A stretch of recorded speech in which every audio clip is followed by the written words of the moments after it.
help us all to love you more and more, and more, and still yet more, till we become worthy of union with you, and help us all to hold fast to Baba's Daman till the very end. Avatar Meher Baba ki Jai. Avatar Meher Baba కీ జై. ప్రీతం మెహర్ బాబా, నీవు ప్రసాదించిన ప్రవచన సారమును గ్రహించవలసిన తీరులో గ్రహించి సదవగాహన చేసుకుని వాటిని మా జీవనములలో ఆపాదించుకొని నిజాయితీ తోడను నిర్మల ప్రేమ తోడను వాటిని ఆచరించులాగున మా అందరినీ ఆశీర్వదించు. అట్టి ఆచరణ యొక్క జీవన శైలిలో జీవించినట్లు మా అందరినీ అనుగ్రహించు. అవతార్ మెహర్ బాబా కీ జై. అవతార్ మెహర్ మెహర్ బాబాకి జై. అందరికీ ప్రేమపూర్వక జై బాబాలు. ఈరోజు కూడా ప్రీతమ మెహర్ బాబా మనందరికీ ఆయనతో సాధ్యాన్ని చేసే భాగ్యాన్ని ప్రసాదించారు. ఆ ప్రీతమునికి మన తరపున, ప్రపంచ భక్త కోటి తరపున సహస్ర కోటి పాదాభివందనాలు అర్పించుకుంటున్నాము. ఇందులో భాగంగా మనం ప్రభుత్వం 13వ భాగం చదువుకుంటూ విపులీకరించుకుంటూ 5761వ పేజీలో ఆఖరి పేర అక్కడి నుంచి స్టార్ట్ చేయాల్సింది. శ్రీబాబా ఆఖరి పేర నుంచి స్టార్ట్ చేస్తారు. జాగ్రత్తగా వినండి. సాధ్యమైనంత వరకు నిశ్శబ్దంగా ఉండండి. చదువుతున్నంతసేపు కూడా ఏ విధంగా డిస్టర్బెన్స్ కాకుండా ప్రయత్నించేయండి. నాన్న ప్రారంభించిన జై బాబా.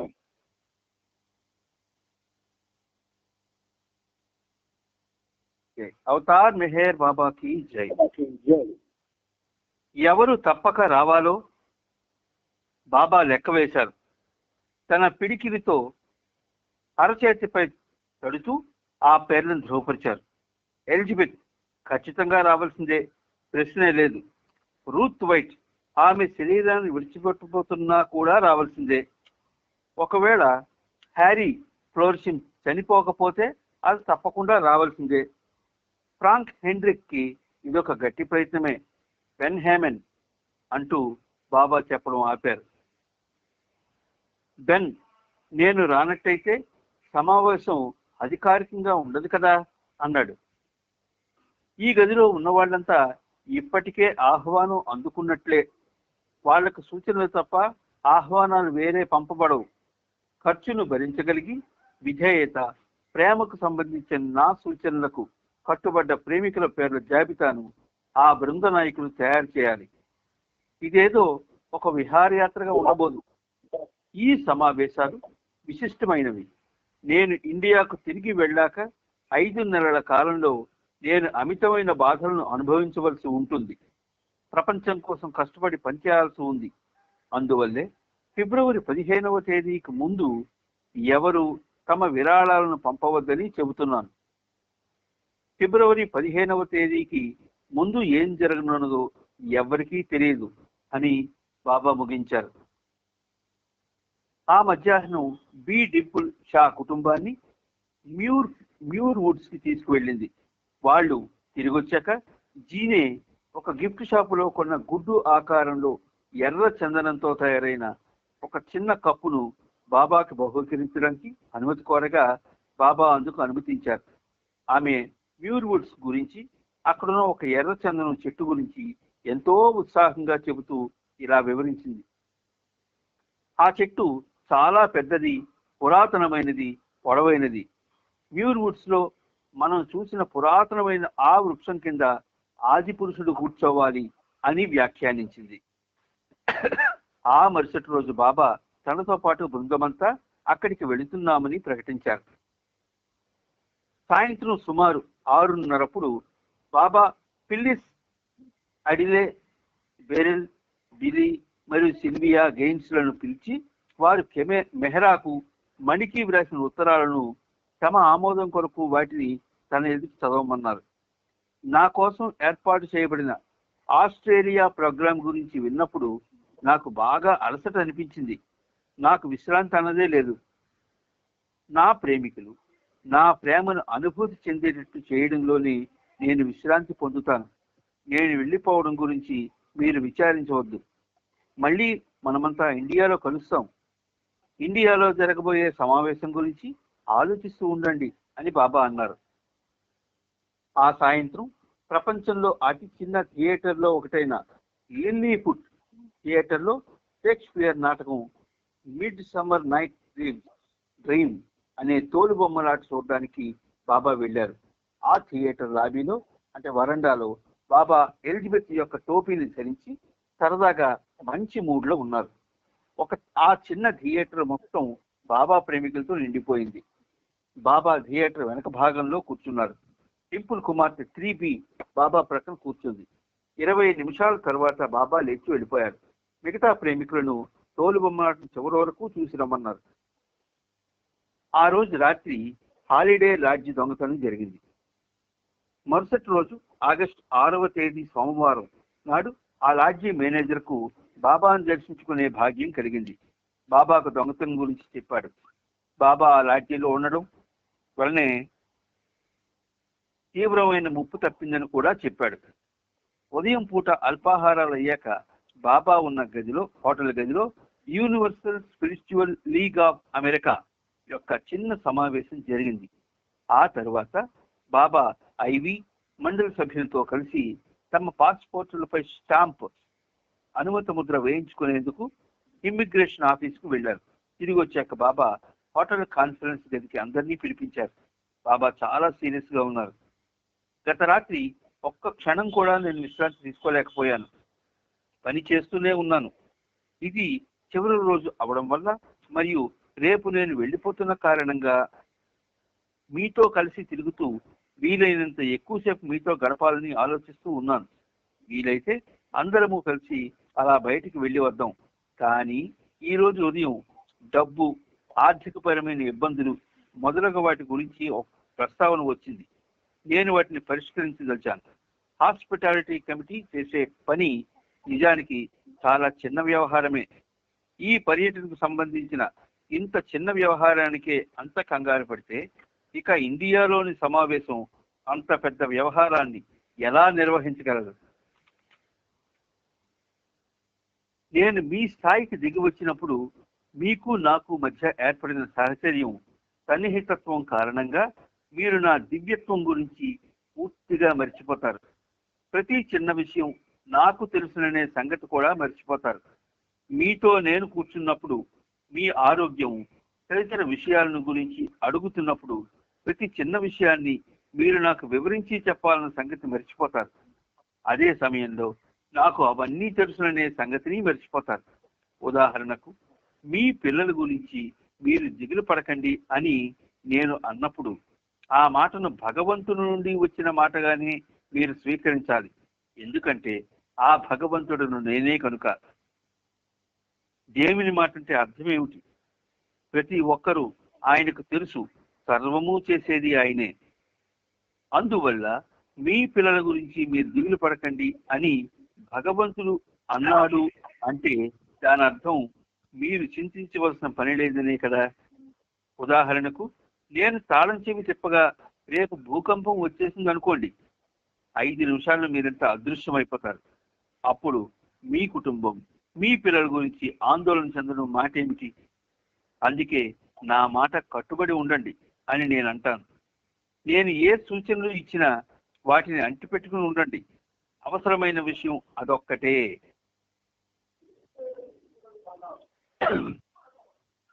మారియన్ ఫ్లోర్షియం నుంచి హాస్పిటాలిటీ కమిటీ అకౌంట్స్ కు సంబంధించిన పూర్తి వివరణను ఇవ్వమని బాబా అడిగారు.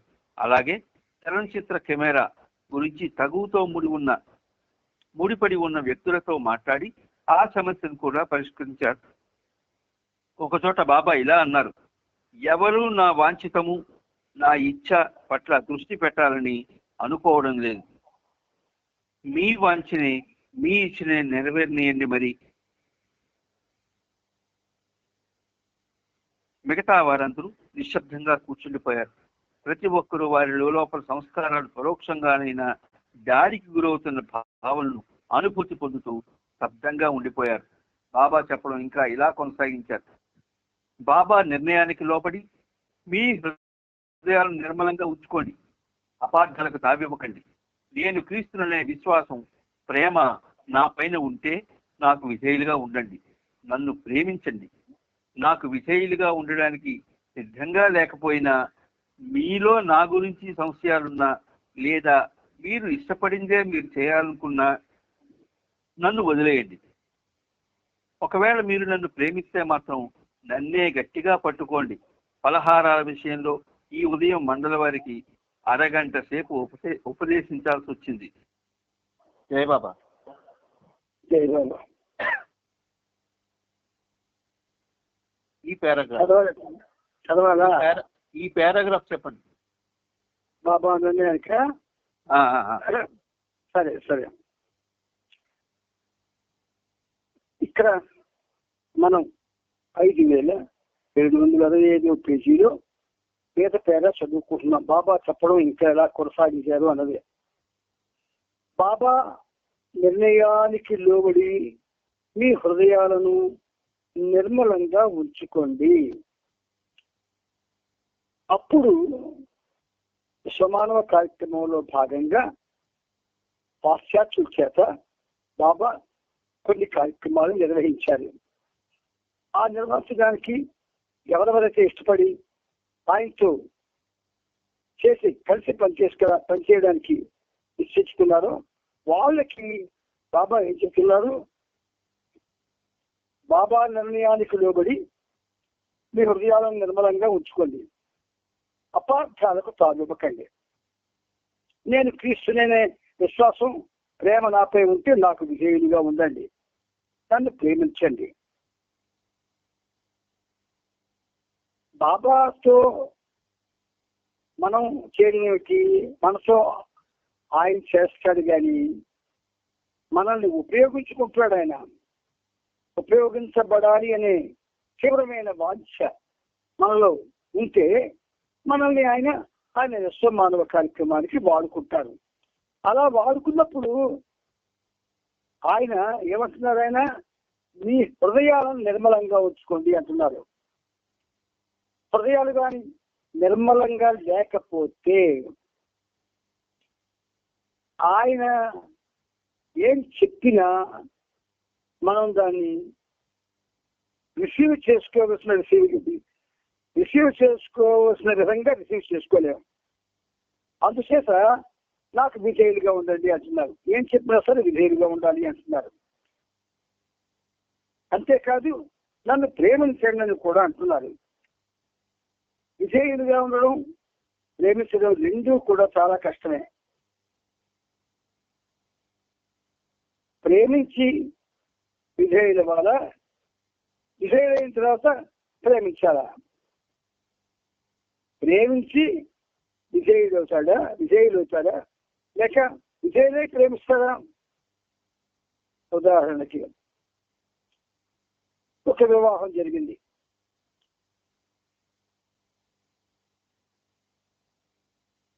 ఆ ఇద్దరు దంపతులు ఒకరినొకరు ఇష్టపడతారు, ప్రేమించుకుంటారు.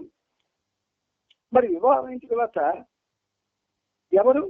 ఎవరి మాట వినాలి అంటే లోకంలో ఎక్కువ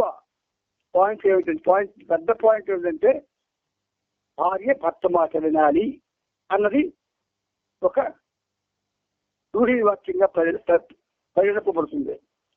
అయితే ఇద్దరు ఒకరినొకరు ఇష్టపడినప్పుడు ఎవరి మాట చెల్లాలి, ఎవరి మాట జరగాలి అని కాకుండా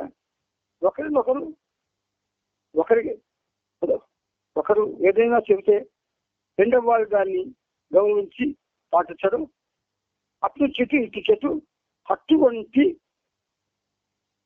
విధంగా కో అండర్స్టాండింగ్, అలాగే కో యాక్టివ్నెస్, అలాగే కో సాక్రిఫైస్, అలాగే కో యాక్షన్, ఇలా ఉండాలి అన్ని. ఇక్కడ ఏమన్నారు ఆయన?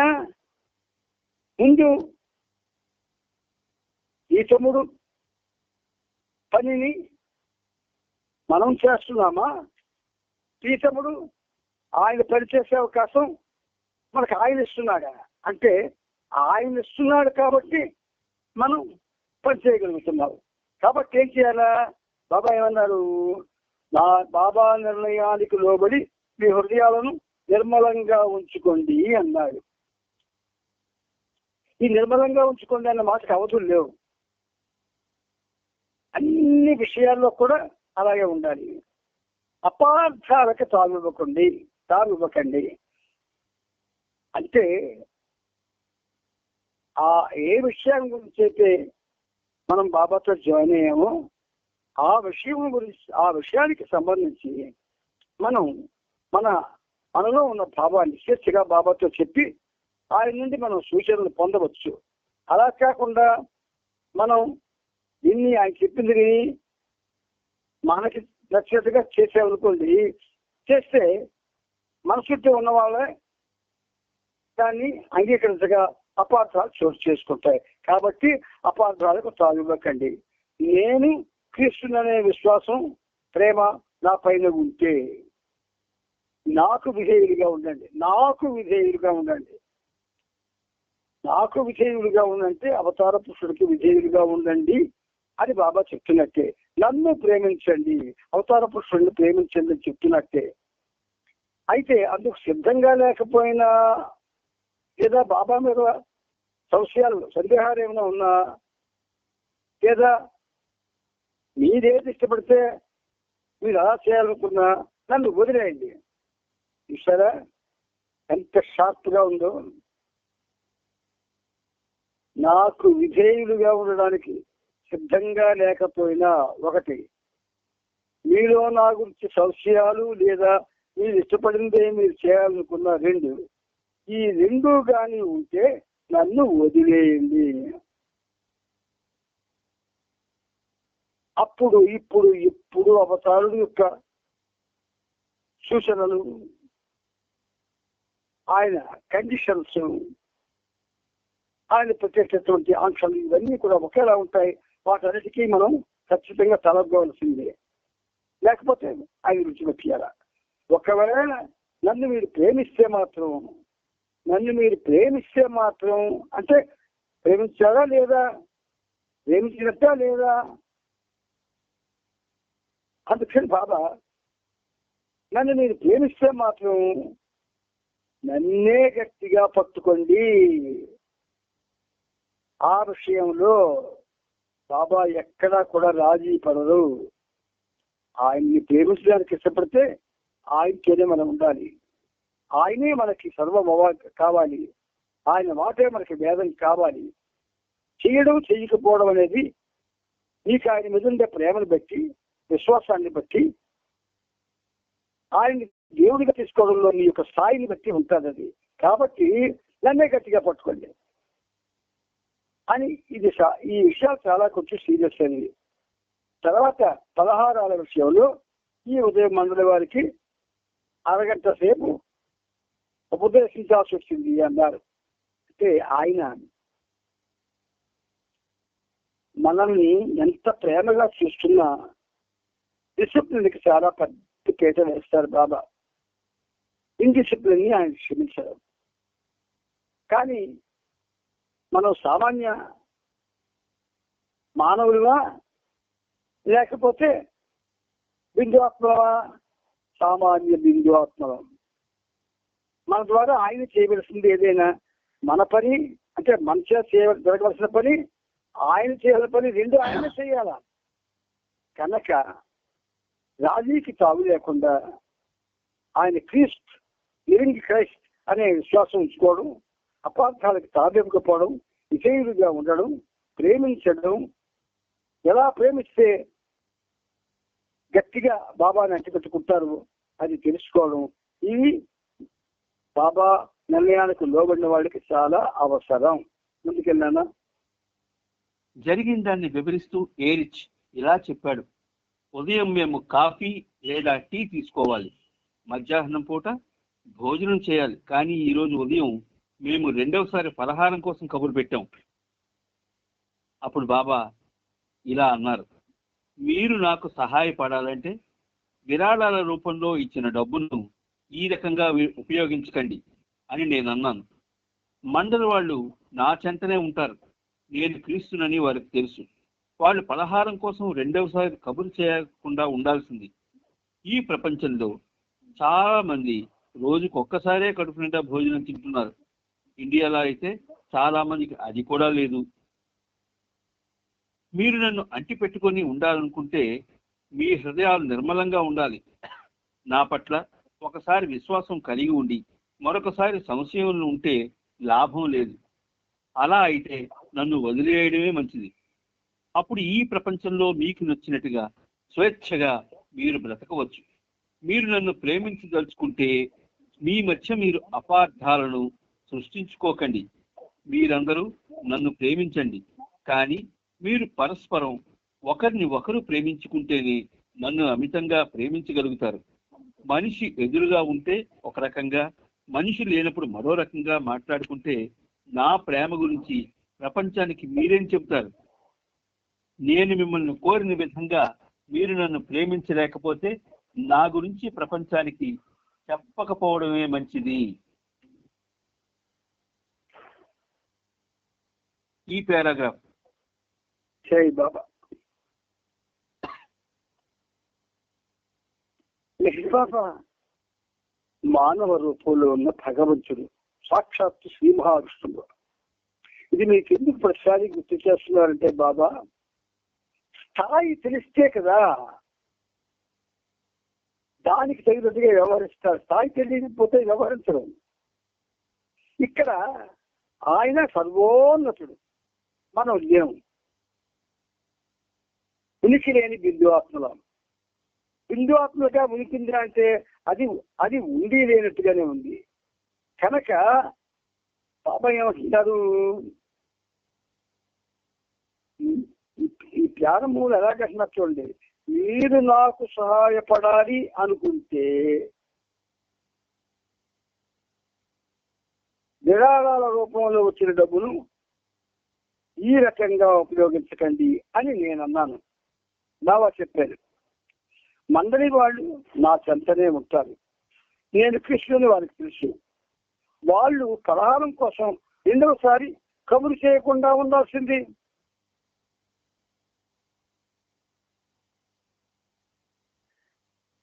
ఈ ప్రపంచంలో చాలా మంది రోజుకి ఒక్కసారే కడుపు నిండా భోజనం తింటున్నారు. ఇండియాలో అయితే చాలా మందికి అది కూడా లేదు. ఇది ముందు ఆ పేరాలో మనకి చెప్పడం ఉద్దేశం అది బాబా, ఆయన్ని అంటి పెట్టుకొని ఉండాలంటే హృదయాలు నిర్మలంగా ఉంచుకోవాలి. ఒకసారి బాబా మీద విశ్వాసం కలిగితే అది ఆ వ్యక్తికి ఆఖరి శ్వాస వరకు అలాగే ఉండాలి. అలా కాకుండా ఒకసారి విశ్వాసం ఉండి మరొకసారి సంశయంగా ఉంటే అది ఆధ్యాత్మిక జీవితానికి పనికిరాదు. అందుచేత అలాంటప్పుడు అలా ఉంటే ఒకసారి విశ్వాసం ఉండడం, మరోసారి లేకపోవడం, ఆ పరిస్థితిగా ఉంటే నన్ను వదిలేయడమే మంచిది. అప్పుడు ఈ ప్రపంచంలో మీకు నచ్చినట్టు స్వేచ్ఛగా మీరు బతకవచ్చు. ఇప్పుడు ఏమవుతుంది, మనం స్వేచ్ఛగానే బతుకుతున్నాం, కానీ కలర్ ఎలాగిస్తున్నామంటే బాబా కోసమే బతుకుతున్నట్టుగా ఒక కలర్ని మనం ఇస్తున్నాం. For Baba, by Baba, about Baba అన్నట్టుగా మన మాటలు ఉంటాయి, కానీ అలాగే లేవు మనం. ఇది కపటం. సో నన్ను వెలివేయడమే మంచిది. ప్రపంచంలో మీకు నచ్చినట్టు స్వేచ్ఛగా బతకవచ్చు. మీరు నన్ను ప్రేమించదలుచుకుంటే మాత్రం, అంటే ఇంతవరకు ప్రేమించలేదని అర్థం కదా, మీ మధ్య మీరు అపార్థాలను, గందరగోళాన్ని సృష్టించుకోకండి. చిన్న విషయానికి కూడా బాబా ప్రేమికులు ఈ మధ్య కాలంలో విరిగిపోతున్నారు. ఒక విధంగా చెప్పాలంటే భగవత్ కార్యంలో భాగం పంచుకోవడానికి మొగ్గు చూపలేకపోతున్నారు. మీరందరూ నన్ను ప్రేమించండి.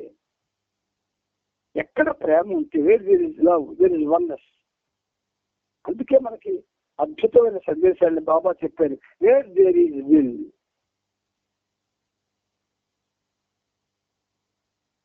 ఎక్కడైతే ఆయన ఇచ్చ మన ఇచ్చగా అది సాగుతుందో అక్కడ ఈ గందరగోళాలు కానీ అపార్థాలు కానీ రావు. మరి ఏదో జరుగుతుంది, పరస్పరం ఒకరిని ఒకరు ప్రేమించుకుంటేనే నన్ను అమితంగా ప్రేమించగలుగుతారు. పరస్పరం ఒకరిని ఒకరు ప్రేమించుకుంటేనే అంటే సినిమా ప్రేమ కాదు, ఆధ్యాత్మిక ప్రేమ. అలా అంటే ఆధ్యాత్మిక ప్రేమకి సినిమా ప్రేమకి తేడా ఏంటంటే ఒక్క మాటలో చెప్తాను మీకు. ప్రాపంచికమైన ప్రేమ విషం, ఆధ్యాత్మికమైన ప్రేమ అమృతం. ఆ అమృతమే మెహర్ బాబా యొక్క మధువు, ప్రేమ మధువు. ఆ ప్రేమ మధువు పొందడానికి అందరూ కూడా ఎలా ఉండాలి? ఒకరిని ఒకరు అమితంగా ప్రేమించగలగాలి. మనిషి ఎదురుగా ఉంటే ఒక రకంగా, మనిషి లేనప్పుడు మరొక రకంగా మాట్లాడుకుంటే నా ప్రేమ గురించి ప్రపంచానికి మీరేం చెబుతారు? ఎన్ని నాలుకలు అంటారు, ఎన్ని నాలుకలతో మాట్లాడకూడదు. అవతార పురుషుడు సర్వసాక్షి. మనం అనుకుంటున్నా నేను చూడడం లేదని, మన అందరి జీవితాలు కూడా ఆయనకి క్షుణ్ణంగా తెలుసును. పైగా మనం ఎంతమంది అండి? 3 పుంజీలు. మనం కాక చతుర్దశ భువనాల్లో కూడా ఆయన సేవ చేస్తున్న వాళ్ళు కోట్ల సంఖ్యలో ఉన్నారు. కిన్నెర గరుడు గంధర్వ దిప్పులు సాధులు, సాధు సంతులు, ఆధ్యాత్మిక భూమికల్లో వివిధ స్థాయిల్లో ఉన్నవాళ్ళు లక్షల సంఖ్యలో ఉన్నారు. అందుచేత ఒకరిని ఒకరు మనం ప్రేమించుకోవడంలో నిష్కపటంగా ఉన్నప్పుడు మాత్రమే బాబాని అమితంగా ప్రేమించగలుగుతామని బాబా చెప్తున్నారు. ఇది లేదు యథార్థానికి, మన మధ్యలో లేదు. ఇంచుమించుగా 99.9% కపటమే రాజ్యం వెళ్తుంది. మనిషి ఎదురుగా ఉంటే ఒక రకంగా, మనిషి లేనప్పుడు వేరొక రకంగా మాట్లాడుకుంటే నా ప్రేమ గురించి మీరేం చెబుతారు ప్రపంచానికి? నేను మిమ్మల్ని కోరిన విధంగా మీరు నన్ను ప్రేమించలేకపోతే నా గురించి ప్రపంచానికి చెప్పకపోవడమే మంచిది. చాలా స్పష్టంగా చెప్పారు. ఇంకా దీని తర్వాత ప్రేమ చదువునా? కపటానికి ఇక ముగింపు పలుకుదాం. మీ హృదయాల నుండి కపటాలను సమూలంగా తుడిచేయండి. కపటం లేని వాతావరణాన్ని నేను చూడాలనుకుంటున్నాను. మీ అందరిలోనూ నిష్పక్షపాతమైన, నిర్మలమైన ఒకే హృదయం ఉండాలి. ఎటువంటి దురభిప్రాయాలకు తావు ఉండకూడదు.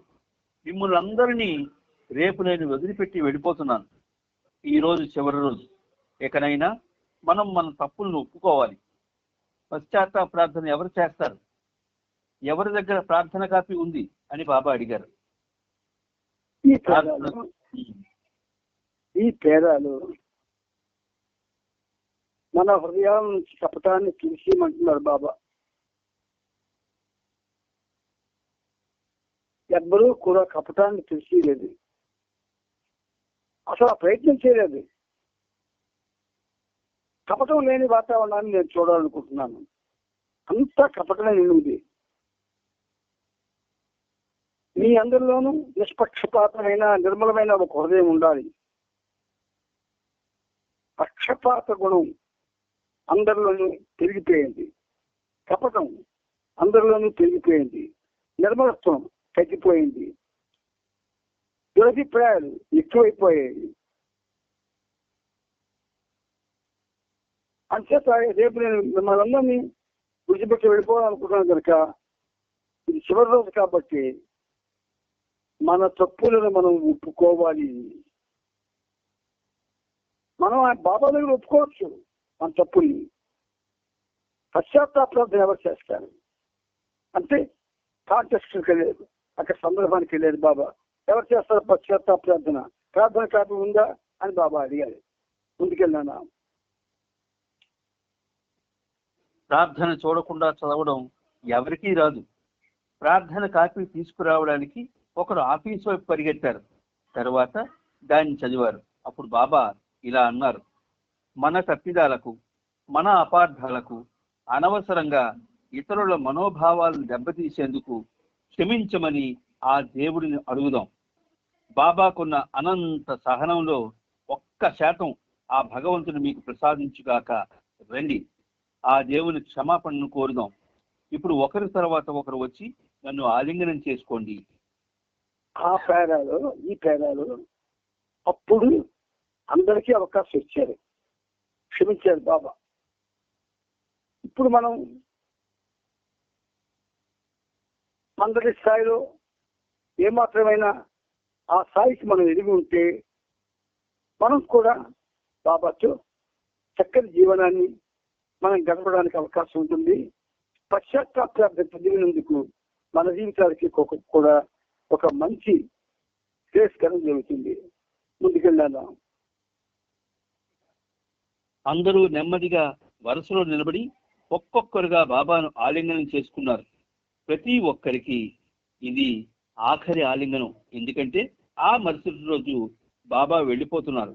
ఇక నుండి ఎవరికి ఆలింగనం ఇవ్వడం కుదరదని కూడా బాబా చెప్పేశారు. బాబాకు మధ్యాహ్న భోజనం సిద్ధం చేయడం కోసం సమావేశం ముగియక ముందే కిట్టి వెళ్ళిపోయింది. అందువల్ల ఆమె ప్రార్థనలో పాల్గొనలేకపోయింది. అలాగే బాబా ఆలింగనం పొందే అవకాశాన్ని కూడా పోగొట్టుకుంది. బాబా ఆమెను ఇలా మందలించారు, నేను నీకు వంట చేయమని చెప్పానా? మొత్తం సమయం అంతా ఏదో ఒక పని చేస్తూ ఉండమని చెప్పానా? లేదా వీలైనంత ఎక్కువ సమయం నాతో గడపమన్నానా అని మందలించి తర్వాత ఆమెను మన్నించి ఆమె జార విడుచుకున్న ఆలింగనాన్ని తిరిగి ప్రసాదించారు.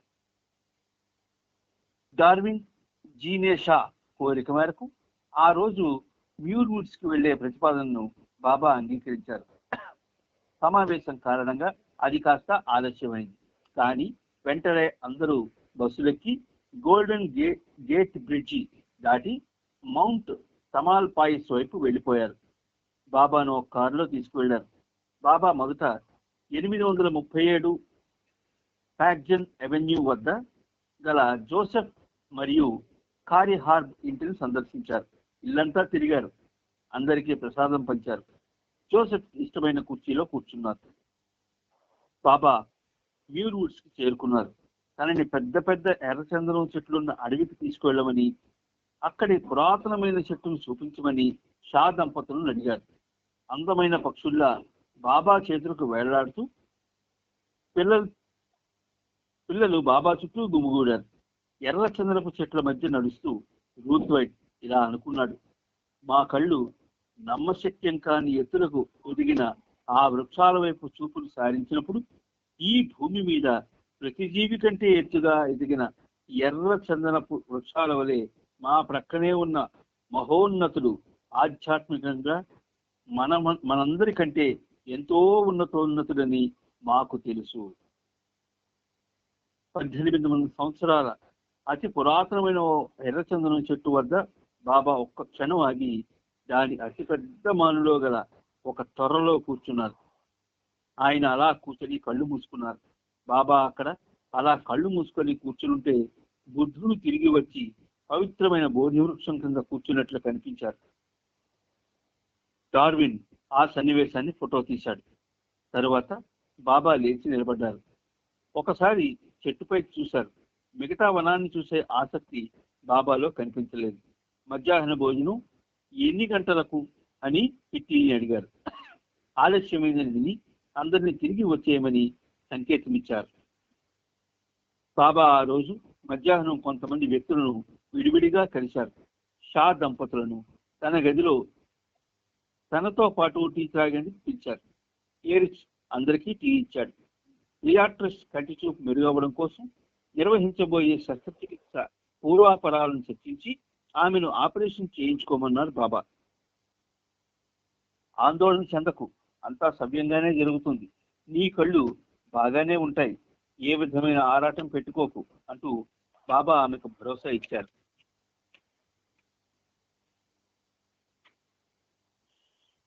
బాబా తన చేతిలోని ఒక బరువైన ప్లాస్టిక్ పేపర్ వెయిట్ ను ఆమె వైపు విసిరారు. ఆసుపత్రిలో ఉన్నంత కాలం ఆ పేపర్ వెయిట్ ని తనతో ఉంచుకోమని చెప్పారు. ఆ తర్వాత సెప్టెంబర్ నెలలో గాని అక్టోబర్ నెలలో గాని ఆపరేషన్ చేయించుకోమని చెబుతూ 2 తేదీలను సూచించారు. ఆ తేదీల మధ్య శస్త్రచికిత్స చేయించుకోమన్నారు. తర్వాత జీనే ఒంటరిగా ఉండగా బాబా ఆమెను నా సాద్రాన్ని ఉతికి ఇస్త్రీ చేయమని నిన్ను అనుమతించడంలో గల అంతరార్థం నీకు బోధపడిందా అని మళ్ళీ అడిగారు. జీనేకు ఏం చెప్పాలో తెలియలేదు. లేదు బాబా అని ముక్తసరిగా అంది. అది విన్న బాబా అర్థం కానట్లు ఏరిచి వైపు చూశారు. ఇంతలో ఆమె, కానీ దీనిని మీరు నాకు ఇచ్చిన అద్భుతమైన అవకాశంగా భావిస్తున్నాను బాబా. ఈ పనిని నాకు ఇవ్వడమే మీరు నాకు చేసిన గొప్ప సహాయంగా కలిసి ఎంతో సంతోషిస్తున్నాను అని చెప్పింది. ఆ సమాధానంతో బాబా సంతోషించి చక్కగా చెప్పింది అని సౌజ్ఞ చేశారు. ఈ పనిలో ఉండడం వల్లనే జీనే 1-2 సార్లు బాబాకు శుభోదయం, గుడ్ మార్నింగ్ చెప్పే అవకాశాన్ని కోల్పోయింది. కానీ బాబా ఎప్పుడు ఆమె కోల్పోయిన అవకాశాన్ని తిరిగి ఆమెకు అందించడానికి ప్రయత్నిస్తూనే ఉండేవారు. ఒకసారి అందరూ బాబా గదిని వెళ్ళిపోయినా కూడా ఆమె వచ్చే వరకు బాబా నిరీక్షించారు. ఇంకోసారి మండలవాడితో ఉదయాన్నే బయటికి వెళుతూ మోటల్ బయట కారులో నిరీక్షించారు. ఆమెను పిలిచి బుగ్గ మీద ముద్దు పెట్టుకొని ఆ తర్వాత బయలుదేరారు.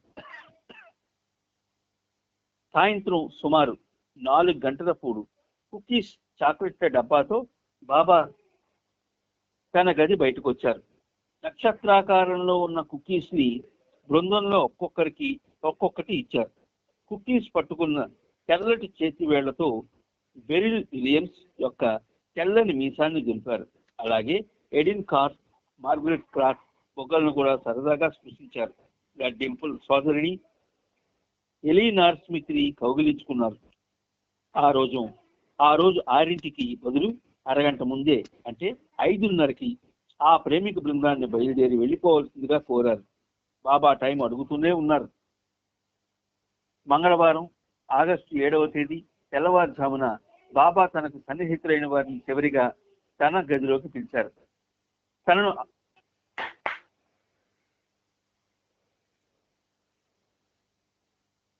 తనను ఆలింగనం చేసుకోవడం, తన మెడలో దండలు వేయడం చేయవద్దని గట్టిగా చెప్పారు. ఫిలిప్స్ ఫ్రెడరిక్ అప్పటికే ఒక పూలదండను తీసుకువచ్చింది. దానిని బాబా టేబుల్ మీద పెట్టి వెళ్ళింది. తరువాత బాబా దాన్ని ధరించి తిరిగి దాన్ని 3Bకి ఇచ్చారు.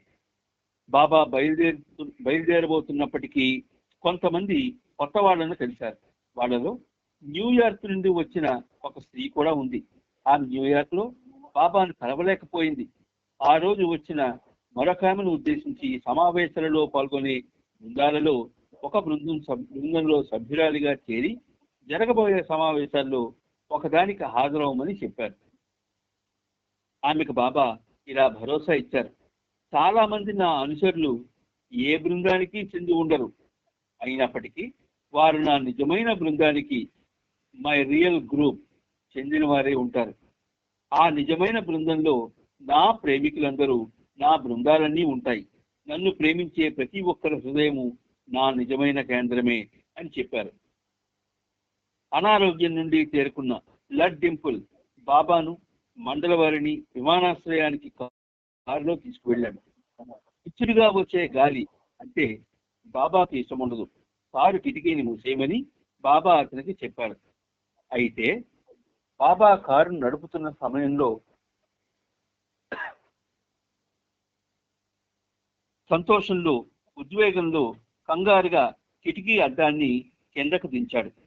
అద్దాన్ని పైకి లేపమని బాబా మళ్ళీ అడగవలసి వచ్చింది. నేను ఆ కారులో ఉండి ఆ కిటికీని సృష్టిస్తే నాకు బాబాయే గుర్తుకొస్తారు అని లడ్ ఆ తర్వాత చెప్పేవాడు. మొత్తం బృందమంతా బాబాకు వీడ్కోలు చెప్పడానికి గాను ఆయనను అనుసరిస్తూ విమానాశ్రయానికి వెళ్ళారు. కానీ బాబా ఇదివరకు చెప్పినట్లుగా ఆయన్ను కౌగిలించుకునేందుకు ఎవరినీ అనుమతించలేదు. అయినప్పటికీ ఒక స్త్రీ బిగ్గరగా ఏడ్చుకుంటూ కౌగిలి నిమ్మని అర్థించగా బాబా కనుమవులు ముడిపడ్డాయి. అక్కడక్కడ ఒకరిద్దరికి ధైర్యంగా ఉండు, సంతోషంగా ఉండు అంటూ బుగ్గను గడ్డను నిమురుతూ ధైర్యం చెప్పారు. బాబా యొక్క రూపలావణ్యాలను గాంచి బాబా సాన్నిధ్యంలో పరవశులవుతున్న ప్రేమికులను చూసి ముగ్ధులైన ఒక వ్యక్తి ఆగి ఈయన ఎవరై ఉంటారు అని అడిగాడు. ఈ ఉదంతాన్ని బిల్లీ ఈటన్ ఆ తర్వాత ఇలా గుర్తు చేసుకుంది. బాబా వెళ్ళిపోతున్నారు. ప్రతి ఒక్కరూ కంట తడిపెట్టుకున్నారు. అయినా నేను మాత్రం ఏడవడం లేదు. నేను బాగానే ఉన్నాను అని అనుకుంటూ కొంచెం గర్వపడ్డాను. మేము బాబా చుట్టూ వలయాకారంగా నిల్చున్నాం. ప్రతి ఒక్కరికి దుఃఖం పొంగుకొస్తోంది. ఉన్నట్టుండి బాబా నా భుజం మీద చేయి వేసేసరికి నా కళ్ళలోనూ నీళ్లూరాయి. బాబా నిన్ను తన దగ్గరకు చేర్చుకోవాలని అనుకుంటే ఆయన తప్పక దగ్గరకు చేర్చుకుంటాడు. నువ్వు ఏ విధంగానూ తప్పించుకోలేవు. ఫిలిస్ ఫ్రెడరిక్ తన హృదయాన్ని కలిసివేసిన ఆ వీడ్కోలును ఆ తర్వాత ఇలా వర్ణించి చెప్పింది. బాబా వెళ్ళవలసిన సమయం రానే వచ్చింది. వీడ్కోలు చెబుతూ ఎంతో మంది చేతులు ముందుకు చాపగా బాబా ర్యాంప్ దిగి నడిచి వచ్చారు. ఒక్కొక్కరిని ఆయన గట్టిగా పట్టుకున్నారు. వీరిలో చిన్నవాళ్లలో ఒకరు బాబా కంటే ముందుకు పరుగున వెళ్ళి ఆర్కిడ్ పూలతో చేసిన దండను బాబా మెడను వేసింది. బాబా ఆమెను కౌగిలించుకొని తిరిగి ఆ దండను ఆమెకే ఇచ్చారు. సముద్రాన్ని దాటి పయనించే పెద్ద విమానాన్ని ఎక్కుతున్న బాబాను చూడడం గొప్ప వీడ్కోలే. 3వ కిటికీ నుంచి మమ్మల్ని చూసి నెమ్మదిగా బాబా తన దివ్య హస్తాన్ని ఊపుతుంటే కన్నీటి బాష్పాలు నా చెక్కిళ్లపై నుంచి కిందికి జారడం ఆగలేదు. యుగ యుగాల విరహం మళ్ళీ ప్రారంభమైంది.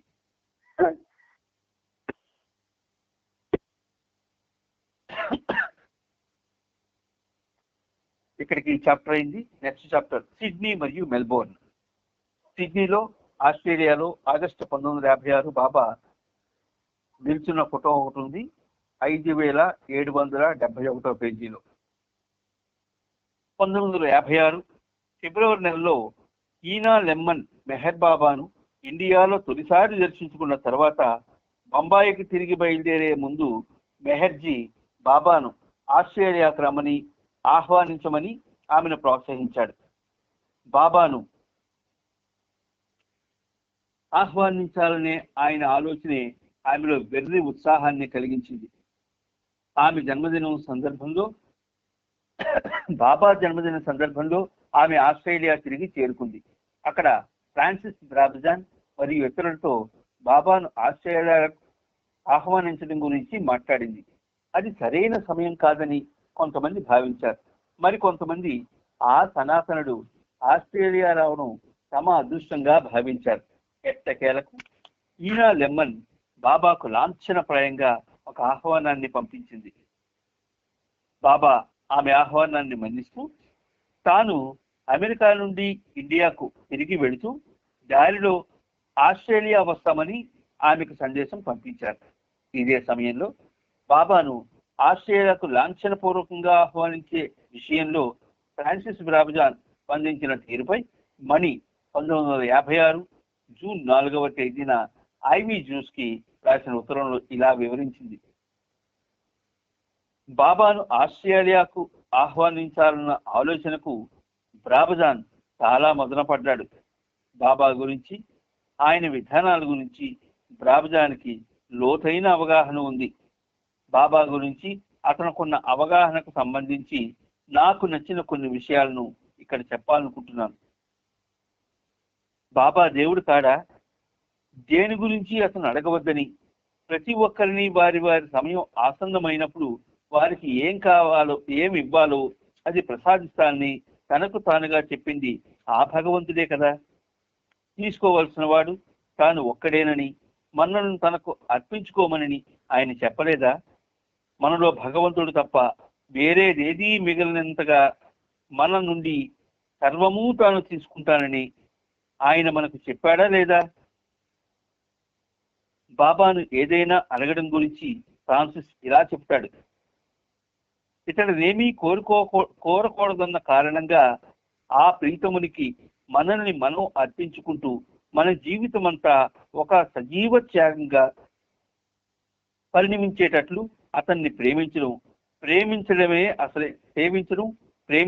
అసలైన విషయం. కానీ ప్రతి ఒక్కరికి మరింత వివరంగా చెప్పాడు. ఒకసారి కాదు, ఎప్పుడూ నేను చెప్పేదేమంటే, తరచుగా బాబా తన అపారమైన కరుణ వల్ల మనం కోరే కోరికలు తీర్చడానికి అంగీకరించడాన్ని నేను గమనించాను. కానీ ఆయన ఆ రకంగా చేయడం, అనగా మన కోరికలు తీర్చడం, నిజంగా ఆయనంతటా ఆయన చేయడం కాదు. ఎప్పుడైతే బాబా తనంతట తానుగా తన నుంచి జనించిన ప్రేమతో గాని, ఇచ్చతో లేదా కోరికతో గాని చెబుతారో ఆ చేయడం, చెప్పడం నిజమైనవి అవుతాయి. బాబా ఆస్ట్రేలియా రావాలని అక్కడి ప్రేమికులు ఎంతగా కోరుకుంటున్నారో చెబుతూ ఇలా ముగించాడు. మన ప్రయోజనాల కోసం అనే మాటను ప్రక్కనుంచితే, ఏ దేశంలో అయితే ఆ పరిపూర్ణ గురువు, పర్ఫెక్ట్ మాస్టర్ కాలు మోపడో ఆ దేశం మృతప్రాయమైనదని మేము నమ్ముతాం. ఆయన కాలిడిన దేశంలో ప్రేమ బీజం పడుతుంది. ఆ బీజమే నిజమైన జీవితంగా, అసలైన నాగరికతగా రూపొందుతుంది. బాబా ఇక్కడికి రావాలని మేము కోరుకుంటున్నాం. అయితే ఆ రావడం నిజమైనది కావాలని కోరుకుంటున్నాం. మేము అడిగామని కాకుండా ఆయనే తన ప్రేమపూరిత హృదయం నుండి జనించిన కరుణతో రావాలి.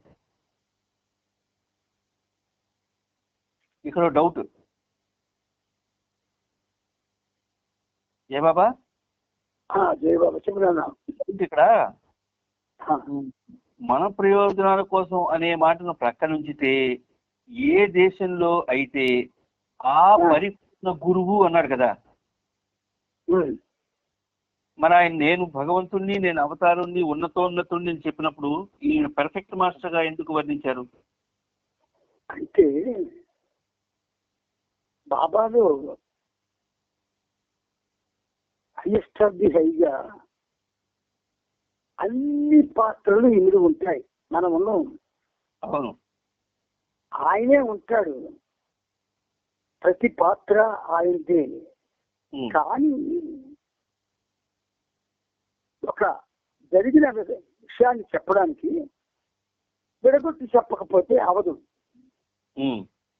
ఎందుకని?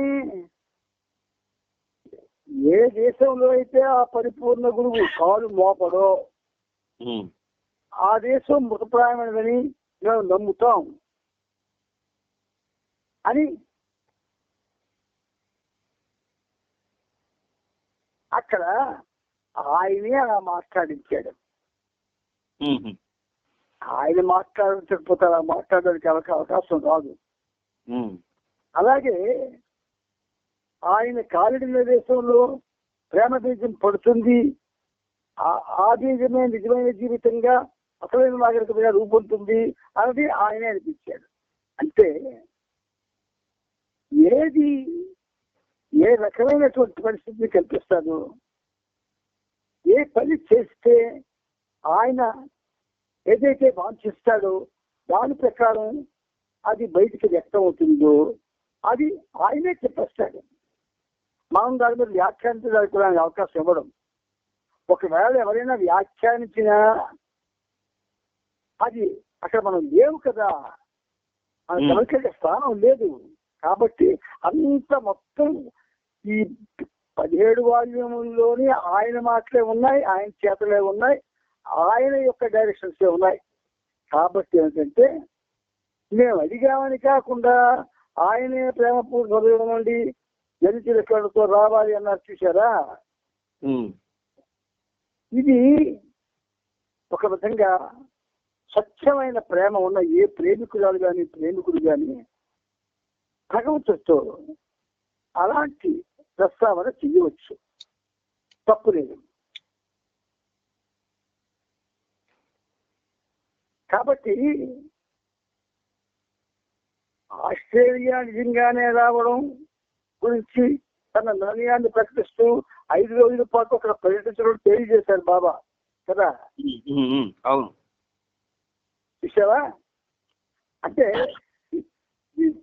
ఆల్రెడీ ఏదైతే పర్యటన ఏ విధంగా జరగవలసిందో బాబా ఆల్రెడీ నిశ్చయం చేస్తారు.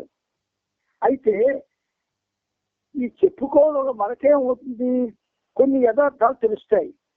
అవే మాస్టర్ వర్క్స్. ఆస్ట్రేలియాలో అనుకుని ఉన్నందుకు బాబా చాలా ఆనందంగా ఉన్నారు.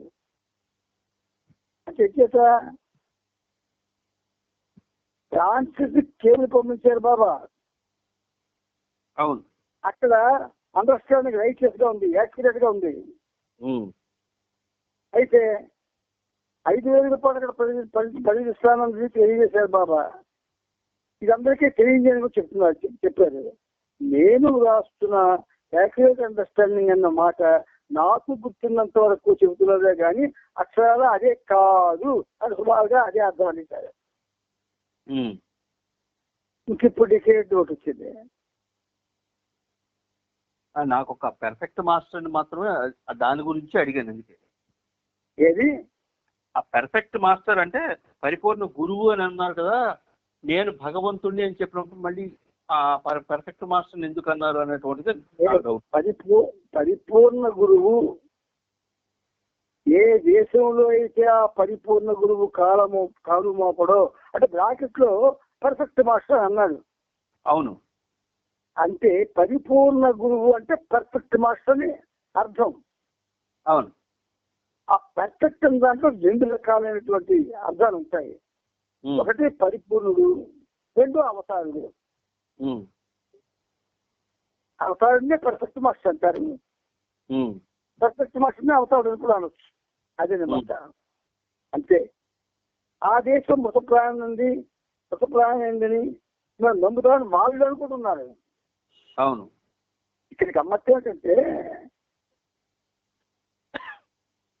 ఈ ఆధ్యాత్మికంగా మనం వాడేటటువంటి పదజాలాల్లో బాహ్యానికి అంతరానికి కూడా అర్థాలు ఉంటాయి. సందర్భానికి అంటే సందర్భోచితంగా, తర్వాత ముందు జరగవలసిన దానికి అనుసంధానించబడి ఉంటాయి. అందువల్ల ఏంటి, మనం ప్రతిదాన్ని వెనక ముందు కూడా పరిశీలించి మనం అవగాహన చేసుకోవాల్సిన అవసరం ఉంది. ఏ దేశంలో అయితే మన ప్రయోజనాల కోసం, ఏ దేశంలో అయితే ఆ పరిపూర్ణ గురువు కాలు మోపడం, ఆ దేశం మృతప్రాయం అనేది మేము నమ్ముతామంటున్నారు వాళ్ళు. ఇది వాళ్ళ నమ్మకం, but it's not right. It's not a statement. మీకేం ఇంకా అనుమానం ఉందా నాన్న? అంటే శాన్ ఫ్రాన్సిస్కోలో గురువులతో పని ఏముంది, నేను నీ దైవాన్ని అనేటువంటి స్టేట్మెంట్ ఇచ్చాడు బాబా.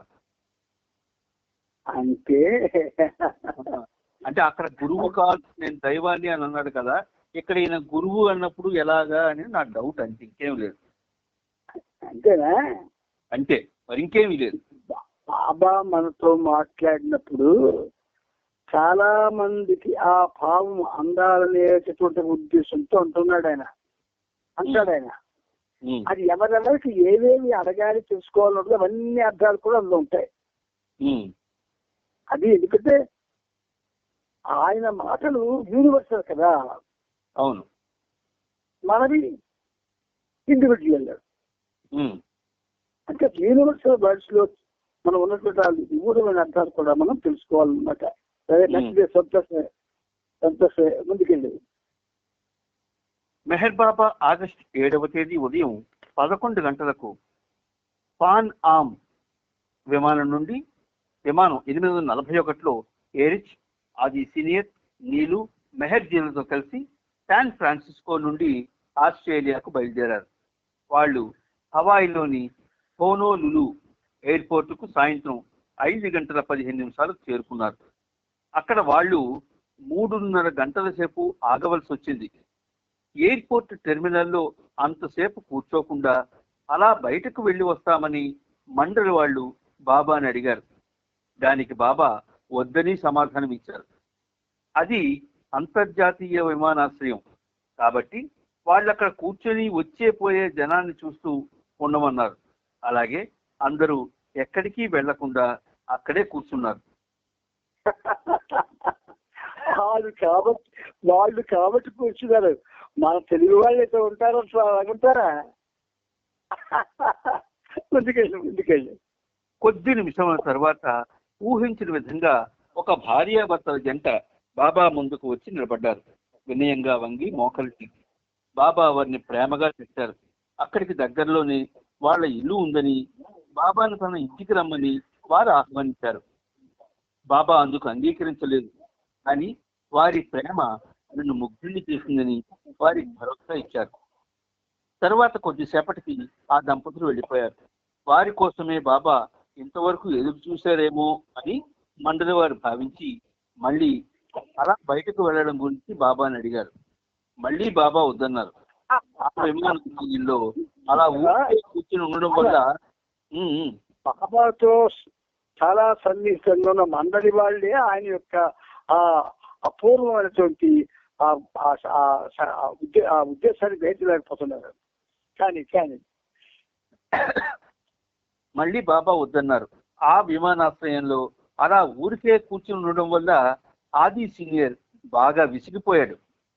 మండలి వారి ఇబ్బందిని బాబా ముందు వెళ్ళబోశాడు. 1 గంట తర్వాత ఆ దంపతులు మళ్ళీ వచ్చారు.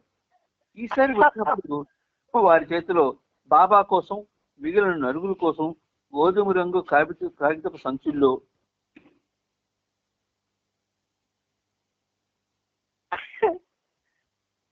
ఆహార పొట్లాలు తీసుకుని వచ్చారు. మీకోసం అది బాబా తెలుసు. అవును, అందుకే బాబా చాలా మర్మగర్భంగా మాట్లాడతారు. కానీ మీకోసం కొద్దిగా ఆహారం తెచ్చాం, దయచేసి స్వీకరించగలరా అని అర్థించారు. బాబా ఏరుచ్, నీలు, మెహర్జీ మరియు ఆది సీనియర్ వాటిని ఆరగించారు. తరువాత బీచ్ వైపు నడకకు వెళ్ళడానికి బాబా అంగీకరించారు.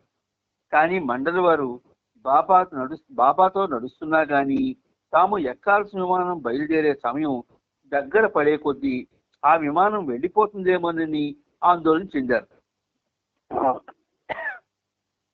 వాళ్ళు రాత్రి 8:45 హోనోలూలు నుండి పానాం 841 విమానంలో తమ ప్రయాణం కొనసాగించారు.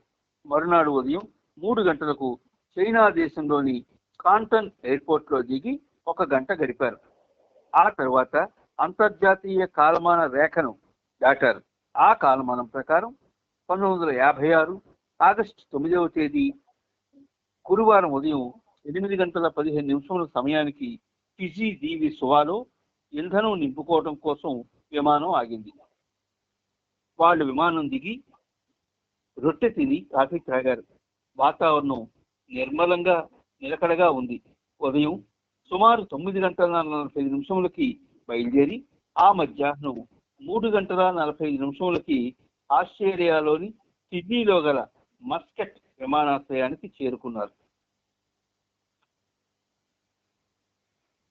అవతార్ మెహర్ బాబాకి జై. సమయం అయింది. అయితే నాకు ఇంకొక డౌట్ ఏంటంటే, చెప్పు. ఈ మధ్య కొంతమంది రైల్వే అధికారులకి లెటర్లు రాశారు. రైల్వే అధికారులకి లెటర్లు రాశారు అన్ని సెంటర్ల నుంచి. అంటే కొన్ని సెంటర్ల నుంచి ఎవరో దాన్ని తయారు చేస్తే దాన్నే కాపీ పేస్ట్ చేసేసి పంపించారు. ఎవరో పంపించారు చాలా మంది. అయితే అందులో ఏముందంటే, Meher Baba is a great spiritual master అని ఉంది.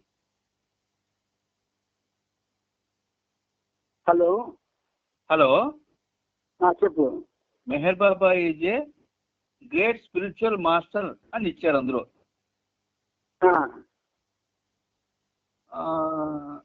అలా ఎందుకు ఇచ్చారు? ఎందుకంటే 1954 మహేవాలోనే ఆయన నేను దేవుణ్ణి, అవతారుణ్ణి ఆయన ఫైనల్ డిక్లరేషన్ లో చెప్పారు కదా. అవును. మరి అలాంటప్పుడు ఈ స్పీచ్ ఇచ్చిన వాళ్ళు సైతం చాలా మంది అందులో పెద్ద పెద్ద వాళ్ళు ఉన్నారు అనుకోండి. అఫ్ కోర్స్ ఎవరెవరు ఉన్నారు అనేది అప్రస్తుతం. కానీ వాళ్ళు చదివి కూడా దాన్ని ఎందుకు ఊరుకున్నారు అనేటువంటిది నాకు ఎప్పటికీ అర్థం కాలేదు.